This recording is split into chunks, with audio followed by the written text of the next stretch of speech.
Okay, look, there was a lot that went wrong against Florida State. A lot that probably that we didn't expect. You can't fix everything overnight. But I think there was one thing that was very clear and one thing that was easily fixable that went wrong against Florida State that can be fixed up this upcoming weekend against Grambling. And I think it's obvious. Put Harold Perkins back. You are Locked On LSU, your daily podcast on the LSU Tigers. Part of the Locked On Podcast Network. Your team every day.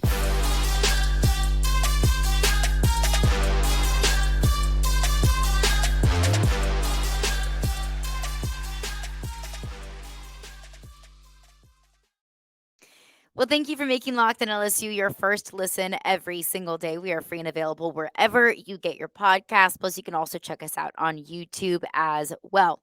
My name is Caroline Fenton. I'm your host, as I am every single day. You can follow me on Twitter at Caroline Fenton1. You can also follow along with the podcast. I'll be posting updates, thoughts, takes at Locked On LSU on Twitter as well. Today's edition of Locked On LSU is brought to you by Game Time. Download the Game Time app, create an account, use code LOCKEDONCollege for $20 off your first purchase. Well, let's get into it because let's move on from Sunday. It was awful. It was atrocious. It's not what we expected. A lot went wrong. Some went right, but really for the most part, you got embarrassed against a team that's just flat out better than you. So let's move on from that. Let's look forward. Got Grambling coming up this week. You've got a quick test against Mississippi State in week 3. But we're not just going to forget that Sunday ever happened. I don't think that I could ever forget that Sunday happened. Unfortunately, it is just cemented into my brain.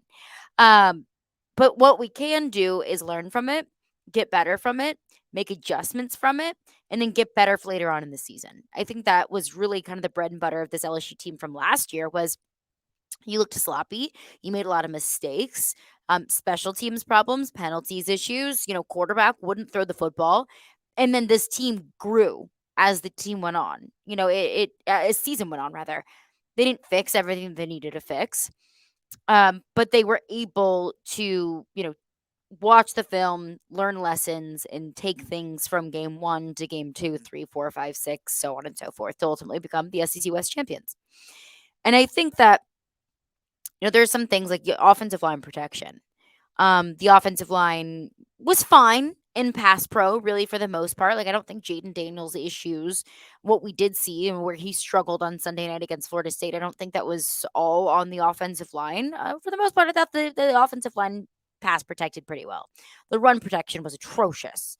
I mean, they could not run the football. This is LSU, okay? LSU runs the football. This offensive line needs to be able to run block. I don't know how much you can really fix that overnight, in a day, in a week. One thing you can fix in a day, it's really simple and it's really easy, is fixing a dumb decision that you made in the first place. Because it's a dumb decision to take your best player, not even just your best defensive player, your best player, the best player on the team, one of the best players in the country, and put them into a position that's not natural to them. That's exactly what Brian Kelly did on Sunday against Florida State. Was put Harold Perkins, take him away from his natural position.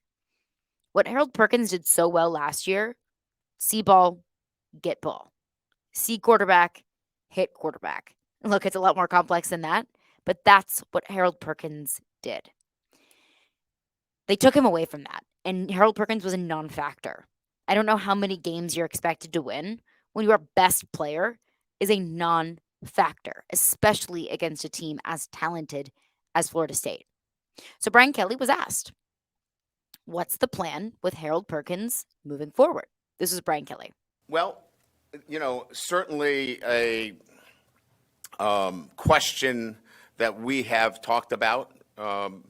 There's a lot going on, and you could clearly look at Harold and what he's asked to do versus, lining him up off the edge. Player development has to be thought about. Where he goes at the next level has to be thought about, and then impacting our team. So I think that there's a happy medium there that we could probably strike, and we've already begun to look at how we can be most effective for Harold and for LSU. Well, I hope you've already looked at it. I hope that was the first thing that you did as soon as you stepped off the field.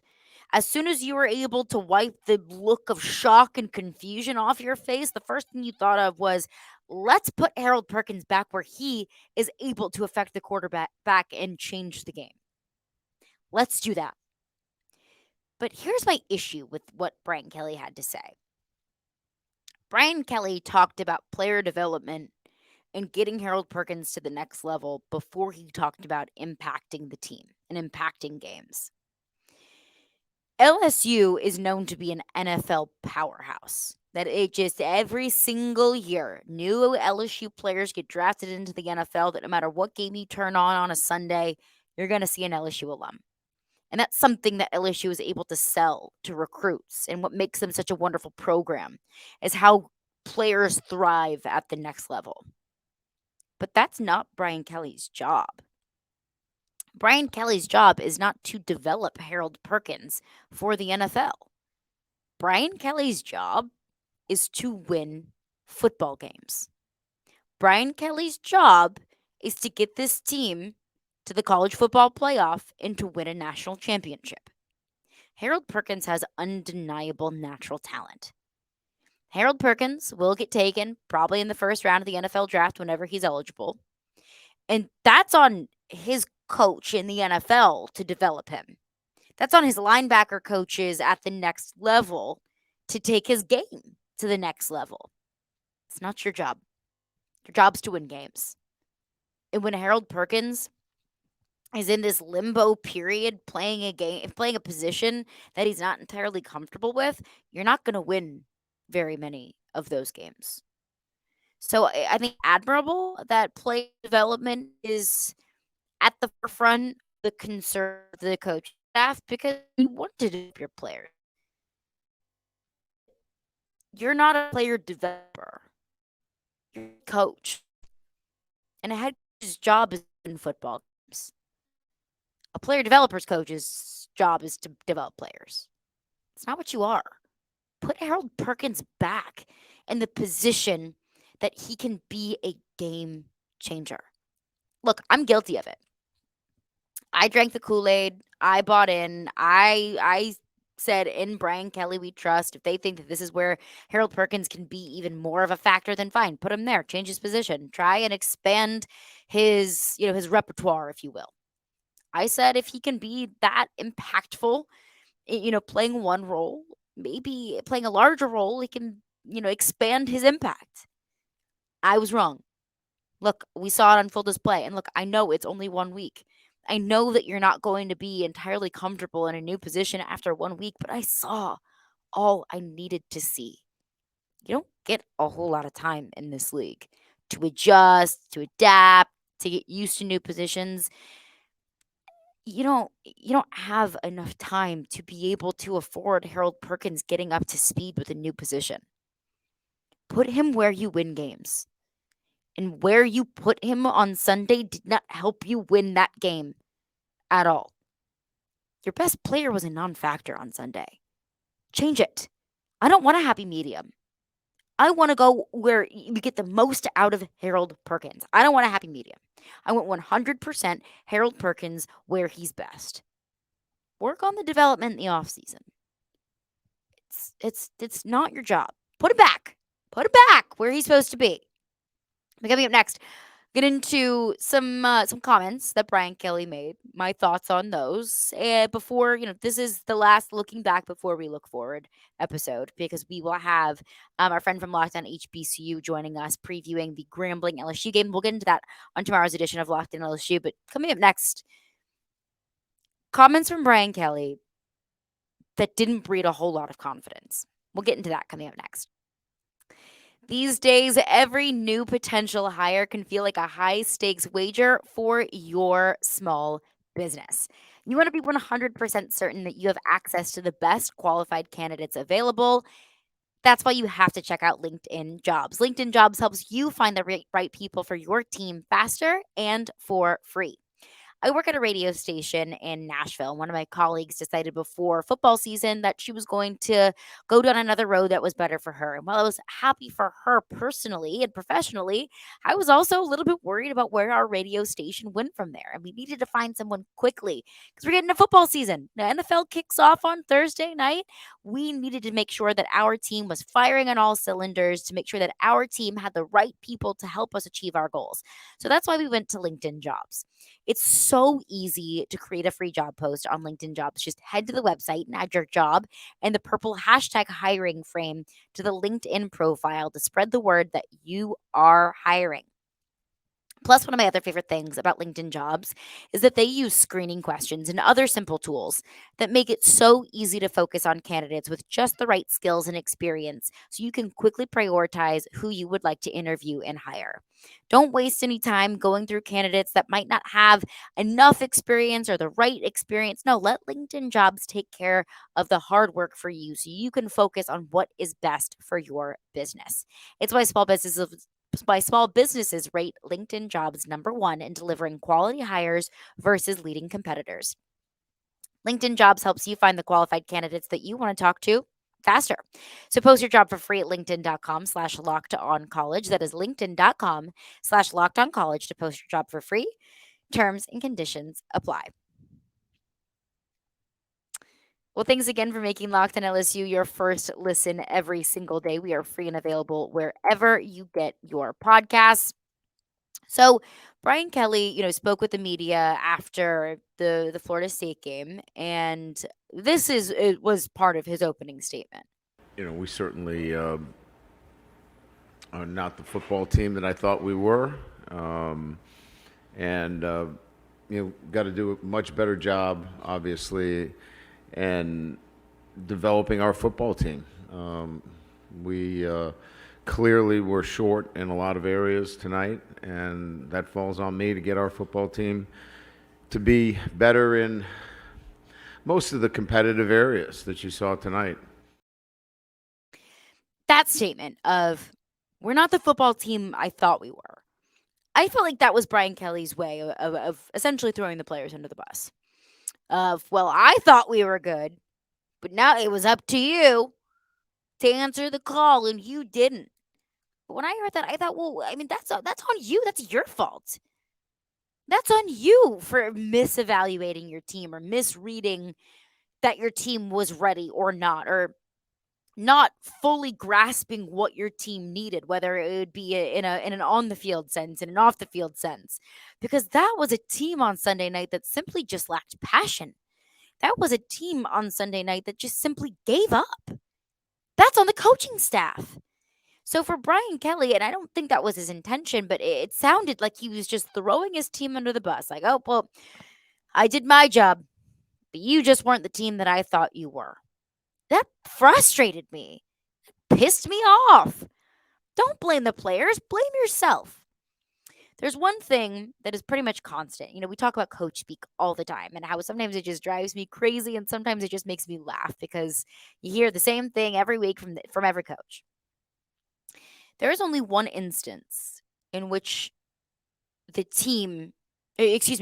coach blames anyone but himself. And it's when he's giving credit to his team for good things. As a coach, and quarterbacks do the same thing as a leader. In a win, it's a credit to the team. In a loss, that's on me. I should have done better. And Brian Kelly did. He said that's on me at the end of that. But still, what you say first is what you really mean. But Brian Kelly, that comment, that opening statement went viral on social media. So Brian Kelly opened up his press conference on Monday afternoon clarifying those comments. I think my comments, I want to kind of elaborate. I said, this is not the team I thought it was. It has nothing to do with their physical ability. I knew who they were physically. But, when you're playing and competing at the highest level, this is about a connection between the mental and the mental preparation, the mind and the body. And there was a disconnect there. The disconnect was, this is a hard game. The game of football requires a competitive edge that we lacked, in particular the second half. As you know, we got outscored 31-7. So um, understanding and recognizing, how our team was thinking and what they thought about themselves and their beliefs and all of those things come into question when you talk about the performance.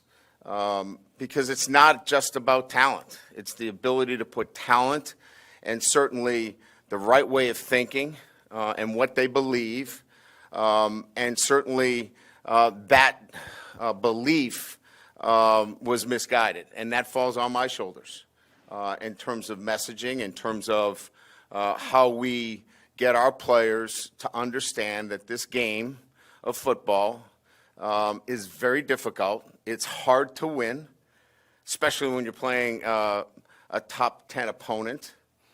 You have to play with a competitive edge, which is a combination of a sense of urgency and emotional control.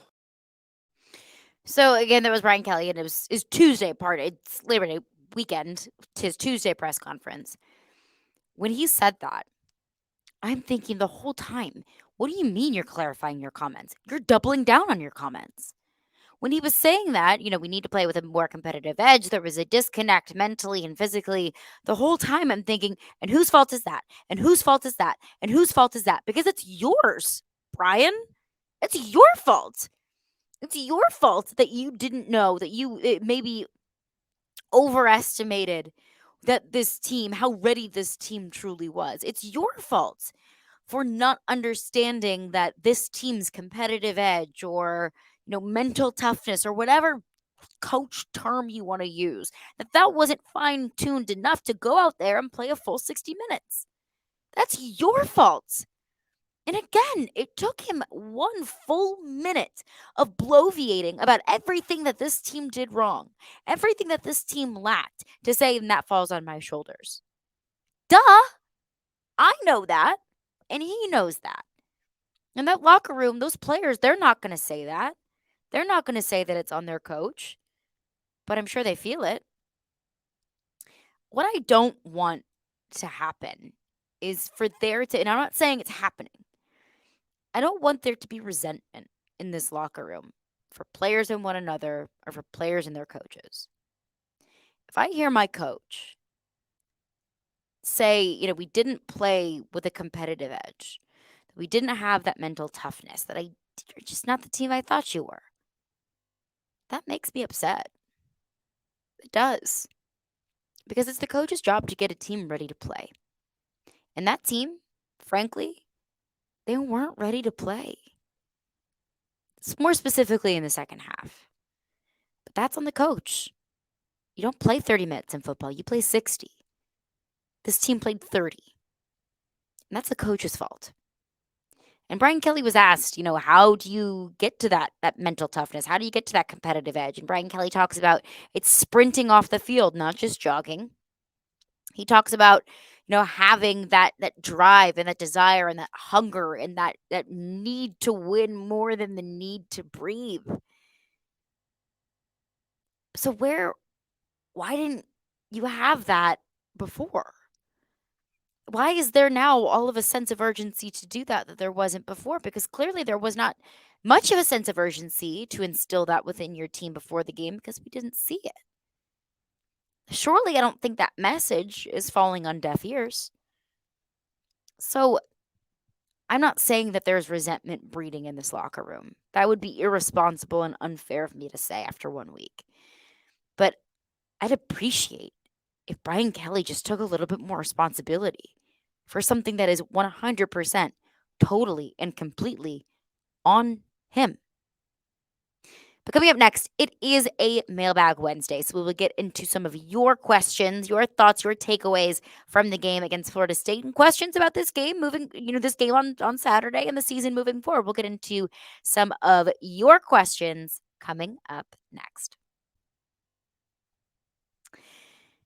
I want to tell you about Game Time. So I live in Nashville, Tennessee. And if you don't know Nashville, it is a city full of concerts and sports events. I mean, there are constantly fun things to do and fun places to go. It is Music City after all. But I was one of those. I was waiting in line for tickets for a concert that I wanted to go to so badly, and I'm waiting in the virtual line on the third party ticket sites, and it's high fees, and I have to go through all of these avenues just to try to find tickets. I mean, it's almost at that point not even worth it to go to the event. But buying tickets to your favorite events should not be stressful. I should not have been that stressed to try to find tickets for that concert. Game Time is the fast and easy way to buy tickets for all the sports, music, comedy, and theater events near you. Plus, Game Time on the Game Time app experience. They've got flash deals and last minute tickets. So if you are a procrastinator like me, sometimes I'll admit it, sometimes I wait to the last minute.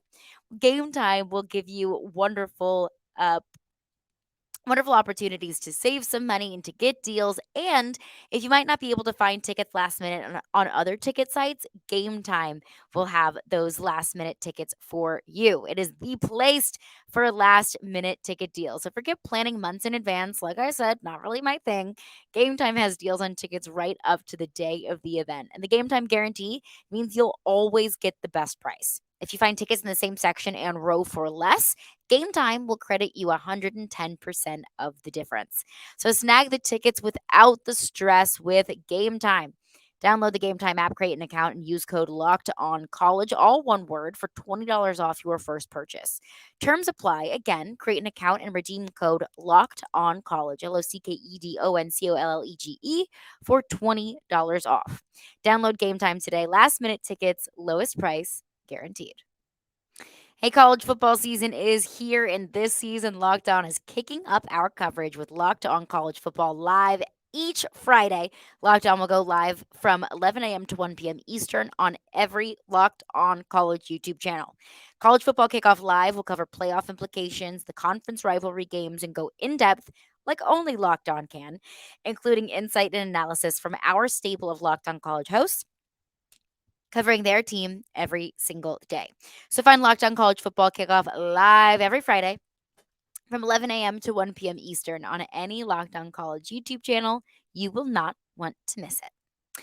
Let's get into some of your questions because it's a Thursday, but I'm doing a Mailbag Wednesday on a Thursday. Like y'all know, I'm not one to stay on schedule. So we're going to get to some of your questions. Appreciate everybody for sending those questions in. Again, I do a Mailbag Wednesday, usually every Wednesday, sometimes on a Thursday, but get those questions in any way you can. You can tweet them into me at Caroline Fenton1. You can DM me there, or of course, you can comment below on our YouTube channel. But let's get into it. Whole lot of questions this week, and I get it. I understand. My frustrations are high. My concerns are high, and yours are too. I get it. I am right there with you. One question that I got a few times over, and something that I've also seen a lot, in LSU Twitter, in the comments on the YouTube page. Overall, the question is, when do you think that we'll see Garrett Nussmeier? Look, I said it, and I have a full breakdown of it on you can find that on your preferred podcasts and on the Locked On LSU YouTube page about how that loss on Sunday, that was not Jaden Daniels' fault. That was not his fault.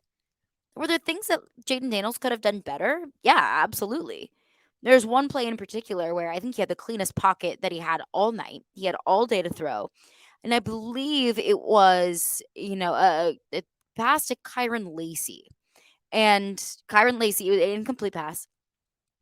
It was not Kyron Lacey's fault. It was, if that was the receiver, I believe it was either Kyron Lacey or Brian Thomas. Doesn't matter. Anyways, Jaden Daniels just completely overthrew him. Like, sailed over him.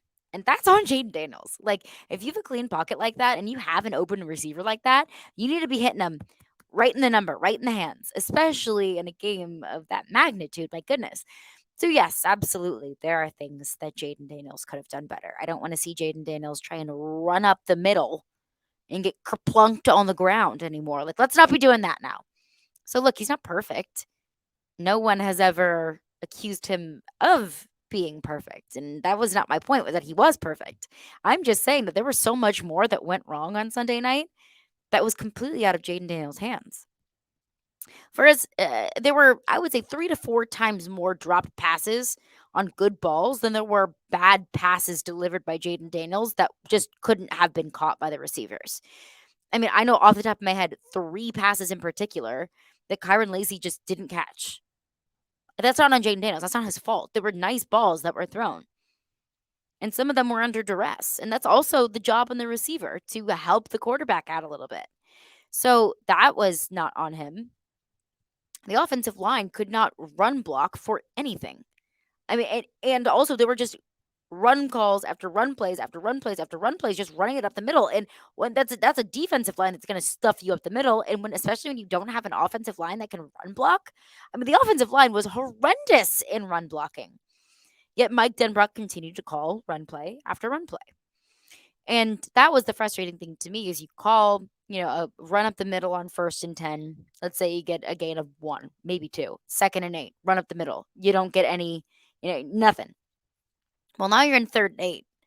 Well, that's a tough position to put your quarterback in time after time after time when receivers aren't catching balls. So when you set Jaden Daniels up into 3rd and long situations, I mean, you're not going to be all that successful. So it was play calling, it was run blocking, it was the run game. The run game just couldn't get much going.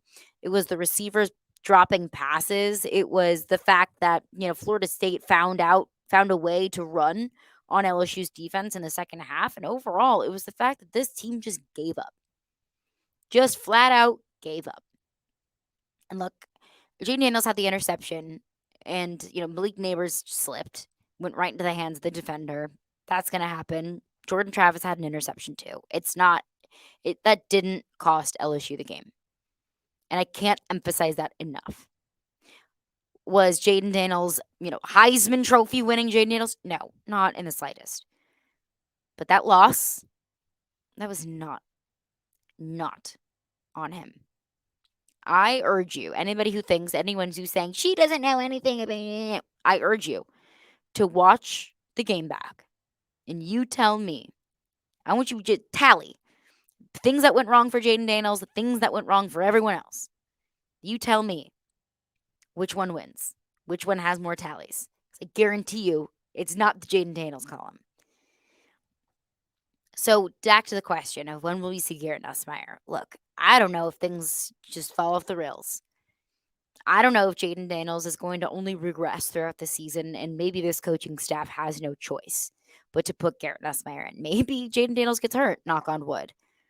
But I am not all of a sudden going to say that after 1 week of just bad performances all the way around that the quarterback should be benched. No. I'm not going to say that.